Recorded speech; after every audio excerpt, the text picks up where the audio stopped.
എല്ലാവർക്കും നമ്മുടെ പുതിയൊരു വീഡിയോയിലേക്ക് സ്വാഗതം. ഇന്നത്തെ റെസിപ്പി നമുക്ക് നല്ല സ്വീറ്റ് ആയിട്ടുള്ളൊരു ക്രീമി മാംഗോ ഡെസേർട്ടാണ്. നല്ല പഴുത്ത മാങ്ങ വെച്ചിട്ട് ഈ ഒരു ക്രീമി ഡെസേർട്ട് എങ്ങനെ ഉണ്ടാക്കുന്നതെന്ന് നോക്കാം. അപ്പോൾ അതിന് വേണ്ടിയിട്ട് ഞാനിതാ നല്ല പഴുത്തിട്ടുള്ള മാങ്ങത്തോലിയൊക്കെ കളഞ്ഞിട്ട് എടുത്തിട്ടുണ്ട്. ഇനി നമുക്കിത് ചെറിയ പീസാക്കിയിട്ടൊന്ന് കട്ട് ചെയ്തെടുക്കട്ടെ.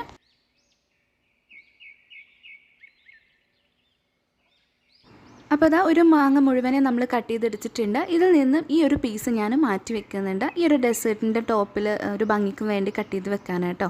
ബാക്കിയുള്ളതിലേക്ക് 1-2 ടേബിൾ സ്പൂൺ വെള്ളം ഒഴിച്ചിട്ട് നന്നായിട്ട് ഇതൊന്ന് അരച്ചെടുക്കാം. അപ്പോൾ ഇതാ ഇതുപോലെ വേണം അരച്ചെടുക്കാനായിട്ട്. അധികം ലൂസായി പോകരുത് കേട്ടോ. വെള്ളത്തിൻ്റെ അളവ് കൂടി പോകാതെ നോക്കുക. കാരണം നമ്മളിത് ക്രീമിലേക്ക് ചേർക്കുന്നതാണ്.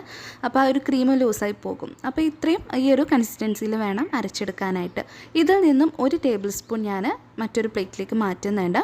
ഇതും ഡെസേർട്ടിൻ്റെ മേലെ ടോപ്പിലായിട്ട് നമുക്ക് വെക്കാൻ വേണ്ടിയിട്ടാണ്. അതങ്ങ് മാറ്റി വെക്കാം. പിന്നെ വേണ്ടത് നമുക്ക് ഡ്രൈ ആയിട്ടുള്ളൊരു ബൗളെടുത്തിട്ട് അതിലേക്ക് 1/2 കപ്പ് വിപ്പിംഗ് ക്രീം ഒഴിച്ചു കൊടുക്കണം. ഇനി വിപ്പിംഗ് ക്രീമിന് പകരം നമുക്ക് ഇതിലേക്ക് ഫ്രഷ് ക്രീം എടുക്കാവുന്നതാണ് കേട്ടോ. ഞാനിപ്പോൾ ഇവിടെ 1/2 കപ്പ് വിപ്പിംഗ് ക്രീം ഈ ഒരു ബൗളിലേക്ക് അങ്ങ് ഒഴിച്ചു കൊടുക്കുന്നുണ്ട്.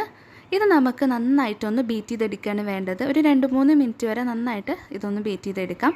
ഇതിൽ ഓൾറെഡി മധുരമുണ്ട് എങ്കിലും ഞാൻ ഇതിലേക്കൊരു 4 ടേബിൾ സ്പൂൺ പഞ്ചസാര ചേർക്കുന്നുണ്ട്. പഞ്ചസാര പൊടിച്ചിട്ട് തന്നെ ഇതിലേക്ക് ചേർത്ത് കൊടുക്കാം. ഒന്നങ്ങ് ബീറ്റ് ചെയ്തെടുത്തതിന് ശേഷം പൊടിച്ചിട്ടുള്ള പഞ്ചസാര ചേർത്ത് കൊടുത്തിട്ട് വീണ്ടും നന്നായിട്ട് ഇതൊന്ന് ബീറ്റ് ചെയ്തെടുക്കാം.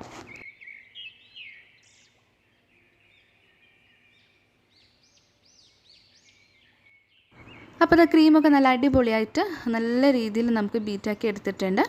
അപ്പോൾ ഇത്രയും മതി. ഇനി നേരത്തെ നമ്മൾ മാറ്റി വെച്ചിട്ടുള്ള മാംഗോൻ്റെ പൾപ്പുണ്ടല്ലോ, അത് ഇതിലേക്ക് മുഴുവനായിട്ട് ചേർത്ത് കൊടുക്കാം. 1 ടേബിൾ സ്പൂൺ നമ്മൾ നേരത്തെ തന്നെ മാറ്റി വെച്ചിട്ടുണ്ട് കേട്ടോ. അത് അവിടെ നിൽക്കട്ടെ. ബാക്കിയുള്ളതൊക്കെ നമുക്ക് ഇതിലേക്ക് അങ്ങ് ചേർത്ത് കൊടുത്തതിന് ശേഷം വീണ്ടും നമുക്കൊരു 30 സെക്കൻഡ് ഇതൊന്ന് ബീറ്റ് ചെയ്തെടുത്താൽ മതി. അപ്പോൾ നമ്മൾ ഈ ഒരു മാങ്ങൊക്കെ അരച്ചെടുക്കുന്ന സമയത്ത് വെള്ളത്തിൻ്റെ അളവ് കൂടാതെ നോക്കണം കേട്ടോ. ഈ ഒരു പരുവാണെങ്കിലുള്ളൂ നമുക്ക് നല്ല ക്രീം പോലെ ആ ഒരു പരുവത്തിൽ നമുക്ക് കിട്ടുന്നത്. അപ്പോൾ ഒരു 30 സെക്കൻഡ് ഞാനിതാ ബീറ്റ് ചെയ്തെടുത്തിട്ടുണ്ട്. ഇത്രയും മതി. ഇനി നിങ്ങൾക്ക് വേണമെന്നുണ്ടെങ്കിൽ ഒരു 10 മിനിറ്റൊക്കെ ഫ്രിഡ്ജിൽ വെച്ച് തണുപ്പിച്ചെടുക്കാം കേട്ടോ. പിന്നെ ഞാനിവിടെ എടുക്കുന്നത് ബോർബൺ ബിസ്ക്കറ്റാണ്. ഈ ഒരു ബിസ്ക്കറ്റ് തന്നെ എടുക്കണ നിർബന്ധമല്ല. നമുക്ക് പാർലേജിയോ അങ്ങനെ ഏതെങ്കിലും ഒരു ബിസ്ക്കറ്റ് എടുത്താലും മതിയാവും കേട്ടോ. ഞാനിപ്പോൾ ഇതാ ഈ ഒരു ചെറിയ പാക്കറ്റാണ് എടുക്കുന്നത്. അത് ഈ ഒരു ബൗളിലേക്ക് അങ്ങ് പൊട്ടിച്ചിട്ട് കൊടുക്കാം. അതിനുശേഷം നമ്മൾ ഏത് പാത്രത്തിൽ വെച്ചിട്ടാണോ ഈ ഒരു ഡെസേർട്ട് സെറ്റ് ചെയ്യുന്നത് വെച്ചാൽ അതിൻ്റെ താഴെയായിട്ട് ഇതുപോലെ കട്ട് ചെയ്ത് വെക്കുക. ഞാനിതാ ഈ ഒരു ടിന്നിലാണ്, ഇതുപോലത്തെ 2 ടിന്നിലാണ് വെക്കുന്നത്. സാധാരണ ഒരു ഗ്ലാസിൻ്റെ ട്രേയോ ബൗളോ വെച്ചിട്ട് സെറ്റ് ചെയ്തെടുത്താലും മതിയാവും കേട്ടോ. അങ്ങനെയാണെങ്കിൽ നമുക്ക് ഇങ്ങനെ കട്ട് ചെയ്തിട്ട് എടുക്കാം. ഇതാവുമ്പോൾ നമ്മൾ ബേക്ക് ചെയ്യുന്ന ടിന്നാണ്. അപ്പോൾ നമുക്ക് നല്ല വട്ടത്തിലും ഇതുപോലെ ഹേർട്ട് ഷേപ്പിലും കിട്ടാൻ വേണ്ടിയിട്ടാണ് ഞാൻ ഈ ഒരു 2 ടിന്ന് എടുത്തിട്ടുള്ളത്. പിന്നെ ഇതിലേക്ക് നമ്മൾ ബീറ്റ് ചെയ്ത് വെച്ചിട്ടുള്ള 10 മിനിറ്റ് ഫ്രിഡ്ജിൽ വെച്ച് തണുപ്പിച്ചെടുത്തിട്ടുള്ള ഈ ഒരു ക്രീം ഇതുപോലെ ഇതിലേക്ക് അങ്ങ് ഇട്ട് കൊടുക്കാം. മുഴുവനായിട്ടും 2 ടിന്നിലേക്കും ഇട്ട് കൊടുക്കുന്നുണ്ട്.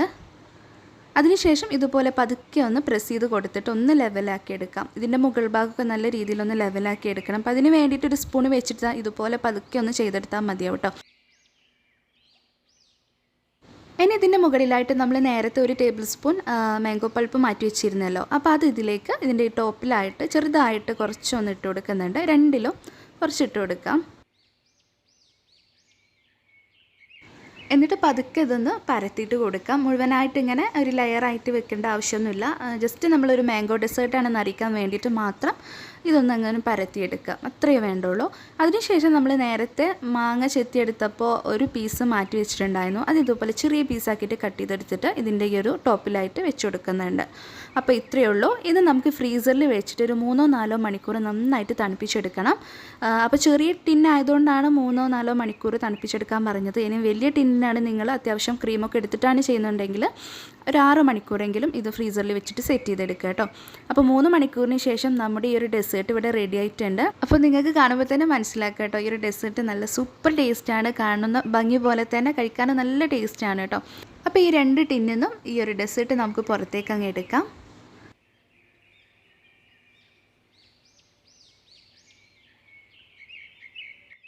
അപ്പോൾ നമ്മുടെ നല്ല സ്പെഷ്യലായിട്ടുള്ള നല്ലൊരു ക്രീമി മാംഗോ ഡെസേർട്ട് ഇവിടെ റെഡി ആയിട്ടുണ്ട്. ഞാനിത് കട്ട് ചെയ്തിട്ടും കൂടെ കാണിക്കാം എങ്ങനെയാണ് ഇതിൻ്റെ അകം ഇരിക്കുന്നത് നിങ്ങൾക്ക് കാണണ്ടേ. അപ്പോൾ അതിന് വേണ്ടിയിട്ട് ഞാനിത് കട്ട് ചെയ്ത് എടുക്കുന്നുണ്ട്. നല്ല ടേസ്റ്റി ആയിരുന്നു കേട്ടോ. ആ ഒരു ക്രീമിൽ നമ്മൾ മാംഗോൻ്റെ പൾപ്പൊക്കെ ചേർത്തിട്ട് ക്രീം ഉണ്ടാക്കിയെടുക്കുമ്പോൾ നല്ലൊരു ടേസ്റ്റാണ് ആ ക്രീം കഴിക്കാനായിട്ടും. അതിൻ്റെ മുകൾ ഭാഗം അതെ. പിന്നെ താഴെ നമുക്ക് ബിസ്ക്കറ്റ് ഏത് വേണമെങ്കിലും വെക്കാം കേട്ടോ. ഇന്ന തന്നെ വേണമെന്നുള്ളത് നിർബന്ധമില്ല. നമുക്ക് ഇഷ്ടമുള്ള ഏത് ബിസ്ക്കറ്റും ഇതിലേക്ക് ചേർക്കാവുന്നതാണ്. അപ്പോൾ ഇത്രയേ ഉള്ളൂ. ഈ ഒരു ഡെസേർട്ട് നിങ്ങൾ പെരുന്നാളൊക്കെ അല്ലേ, അപ്പോൾ ഒന്ന് ട്രൈ ചെയ്ത് നോക്കുകയാണെങ്കിൽ അതിൻ്റെ ഫീഡ്ബാക്ക് അറിയിക്കാൻ മറക്കരുത്.